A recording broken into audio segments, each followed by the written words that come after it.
Programme کے اس حصے میں آج ایک بار پھر بلوچستان میں پیش آنے والے افسوسناک واقعے پر بات کریں گے، جس کے مطابق بلوچستان کے علاقے قلات میں کراچی سے کوئٹہ جانے والی مسافر کوچ پر نامعلوم افراد نے فائرنگ کی ہے، جس کے نتیجے میں ابتدائی طور پر تین افراد جاں بحق اور متعدد زخمی ہو گئے ہیں، جبکہ 2 کی حالت تشویشناک بتائی جا رہی ہے۔ سیکیورٹی ذرائع نے واقعے کو ممکنہ دہشت گردی قرار دیا ہے، تاہم اس حوالے سے ابھی تحقیقات جاری ہیں، جبکہ پولیس کی جائے وقوع پر پہنچ کر جو شواہد اکٹھے کرنے کی بھی اطلاعات اس وقت ہمیں آ رہی ہیں۔ گزشتہ ہفتے بھی کوئٹہ میں 2 مسافر بسوں پر فائرنگ کا واقعہ پیش آیا تھا، جس میں 9 مسافروں کی ہلاکت ہوئی تھی۔ اس سارے ایشو پر بات کرنے کے لیے کوئٹہ سے موجود ہیں جیو نیوز کے سینئر نمائندے ہیں سلمان اشرف صاحب۔ السلام علیکم سلمان صاحب۔ وعلیکم السلام شفا۔ بہت شکریہ سلمان صاحب۔ سب سے پہلے تو یہ بتائیے کہ آج جو واقعہ پیش آیا ہے اس کی آپ کے پاس کیا تفصیلات ہیں؟ جی، اس حوالے سے جو ہماری بات ہوئی ہے سی ٹی ڈی ترجمان سے، ان کے مطابق جو کراچی سے کوئٹہ ایک مسافر کوچ آ رہی تھی، قلات کے علاقے نمرخ میں اسے نشانہ بنایا گیا ہے، فائرنگ کی گئی ہے نامعلوم مسلح افراد کی جانب سے، جس کے نتیجے میں 3 افراد جاں بحق، اور جو سی ٹی ڈی حکام نے اسے کنفرم کیا ہے کہ 14 لوگ اس میں زخمی ہوئے مسافر، جن میں سے بعض کی حالت تشویشناک بتائی جا رہی ہے۔ واقعے کے فوری بعد مقامی انتظامیہ اور لوگوں نے اپنی مدد آپ کے تحت مسافروں کو فوری طور پہ وہاں سے مقامی اسپتال منتقل کیا، اور وہاں سے جو شدید زخمی تھے انہیں کوئٹہ منتقل کرنے کے حوالے سے انتظامات کیے جا رہے ہیں۔ تو واقعہ اس طرح پیش آیا۔ اس واقعے کے حوالے سے صوبائی حکومت کے ترجمان کا کہنا ہے کہ یہ دہشت گردی کا واقعہ ہے، اور اسے مختلف جو اس کے تفتیشی پہلو ہیں اسے دیکھا جا رہا ہے۔ علاقے میں اس وقت فورسز جو ہیں وہ کارروائی کر رہی ہیں، سرچ آپریشن بھی کر رہی ہیں۔ اچھا، اس کی تصدیق کی ہے صوبائی حکومت حملہ آوروں کے حوالے سے جی کچھ تفصیلات سامنے آئی ہیں؟ یہ دہشت گرد تھے، کسی بینڈ آؤٹ فٹ سے ان کا تعلق تھا؟ اس کے حوالے سے اگر آپ کچھ بتا سکیں۔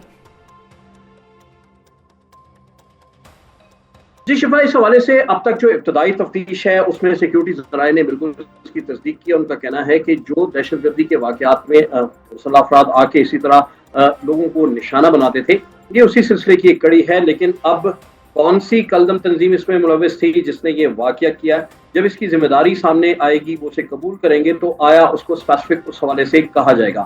لیکن بظاہر جو شواہد ملے ہیں اور ابتدائی جو تفتیش ہوئی ہے اس کے مطابق جو قانون نافذ کرنے والے ادارے ہیں ان کا کہنا ہے کہ کلدم تنظیم کی جانب سے یہ کارروائی کی گئی ہے۔ جی ٹھیک ہے۔ اچھا، اور فائنلی یہ بھی بتائیے کہ جو مسافر ہیں اس طریقے سے کیوں ٹارگٹ کیے جا رہے ہیں؟ آپ کو کیا سمجھ میں آ رہا ہے؟ کیا پیغام یہاں دینے کی کوشش کی جا رہی ہے دہشت گردوں کی جانب سے؟ جی دیکھیں شبہ، میں نے آپ کے پروگرام میں پہلے بھی اس سے کہا کہ بڑا کلیئر میسج دیا جا رہا ہے کہ گورنمنٹ کی ریٹس نہیں ہے۔ حالیہ واقعات اس کا باضابطہ ثبوت ہیں کہ جب بھی وہ جہاں چاہتے ہیں اس حوالے سے وہ آ کے اقدامات کرتے ہیں، اور کامیاب کارروائی جو ان کے حساب سے کامیاب کارروائی ہے اس کے بعد واپس چلے جاتے ہیں۔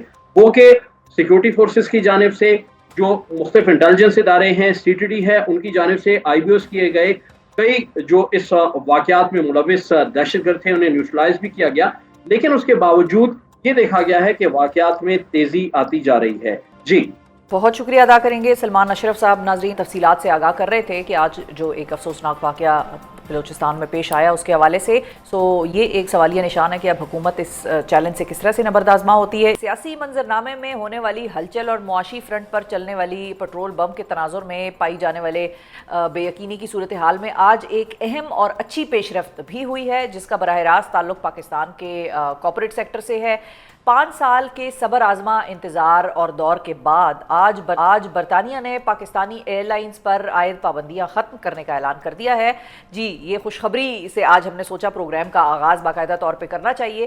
برطانوی ایئر سیفٹی کمیٹی کی جانب سے پاکستان کے فضائی حفاظت کے نظام میں بہتری کو تسلیم کرتے ہوئے اس 5 سالہ پابندی کو ختم کر دیا گیا ہے، اور اب تمام پاکستانی ایئر لائنز برطانیہ کے لیے پروازوں کی اجازت حاصل کرنے کے لیے درخواست دے سکتی ہیں۔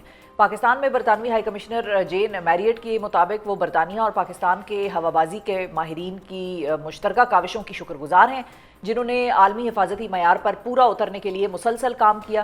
ہائی کمشنر کا مزید کہنا یہ تھا کہ پروازوں کی بحالی میں کچھ وقت لگے گا، لیکن وہ منتظر ہیں کہ جلد کسی پاکستانی ایئر لائن سے اپنے دوستوں اور اہل خانہ سے ملاقات کے لیے کسی پاکستانی ایئر لائن کے ذریعے سفر کر سکیں۔ مئی 2020 میں کراچی میں پی آئی اے کے طیارے کو پیش ہونے والے حادثے کے بعد اس وقت کے وزیر ہوابازی نے پارلیمنٹ کو بتایا تھا کہ ملک کے 1/3 کمرشل پائلٹس کے پاس بوگس ڈگریاں ہیں یا لائسنسز ہیں، جن کے بعد جون 2020 میں برطانیہ اور یورپ کے لیے پاکستانی پروازوں پر پابندی عائد کر دی گئی تھی۔ میڈیا رپورٹس کے مطابق برطانیہ میں 16 لاکھ سے زائد پاکستانی نژاد افراد، جبکہ پاکستان میں بھی ہزاروں برطانوی شہری مقیم ہیں، اور اس فیصلے سے دونوں ملکوں کے درمیان سفر آسان ہو جائے گا۔ آج ہونے والی پیش رفت پاکستان کی کبازی اور قومی ایئر لائن PIA کے لیے کتنی اہم ہے، اور اب برطانیہ کے لیے حتمی پروازیں شروع ہونے میں مزید کیا مراحل درپیش ہیں، کتنا وقت لگے گا اس سارے چیز کو آپریشنلائز ہونے میں، اس حوالے سے گفتگو کرنے کے لیے ہمارے ساتھ موجود ہیں عبداللہ حفیظ صاحب، جو کہ ترجمان ہیں PIA کے۔ السلام علیکم عبداللہ صاحب۔ السلام علیکم، thank you so much for بہت شکریہ، بہت شکریہ جی، بڑی مبارکباد آپ کو۔ سب سے پہلے تو آج آپ کے چہرے پر اطمینان ایک الگ نوعیت کا ہے۔ جب ہم پہلے ان ایشوز پہ آپ کو پروگرام میں مدعو کرتے تھے تو وہ ایک سٹریس آپ کو بھی رہتا تھا، ہمیں بھی رہتا تھا۔ So congratulations to your whole team as well. سب سے پہلے تو یہ بتائیے کہ اب جو ہم نے 5 سالہ طویل پابندی کا دور دیکھا، اس کے بعد ہماری ایئر لائنز کے لیے یہ کتنا صبر آزما دور تھا جو گزرا، اور برطانوی ایئر سیفٹی ایجنسی کو ہم کن سیفٹی کے جو پروٹوکولز ہیں، پیرامیٹرز ہیں، ان پر اب ہم مطمئن کر پائے ہیں ان کو؟ بہت شکریہ اور بہت اچھا سوال ہے۔ دیکھیں، مشکل وقت اور بہت مشکل سے ٹلا، اس لیے کیونکہ دیکھیں پابندی کا لگ جانا، پروازوں کا ختم ہو جانا obviously آپ کو ایک ریونیو لاس تو دیتا ہے، لیکن جو سب سے زیادہ لاس آپ کی ساکھ کو ہوتا ہے، جو کہ مجروح ہوئی ہے ہماری اس پورے سیناریو کے اندر، اس کا جو اس کو اوورکم کرنا یا اس کو کمپنسیٹ کرنا بہت مشکل ہے۔ فضائی سفر کے اندر یا ایئر لائن انڈسٹری کے اندر سب سے اہم اور سب سے مقدم فیکٹر کنسیڈر کیا جاتا ہے کسی بھی ایئر لائن کے انتخاب میں، وہ اس کا فلائٹ سیفٹی ہے یا فلائٹ سیفٹی ریکارڈ ہے۔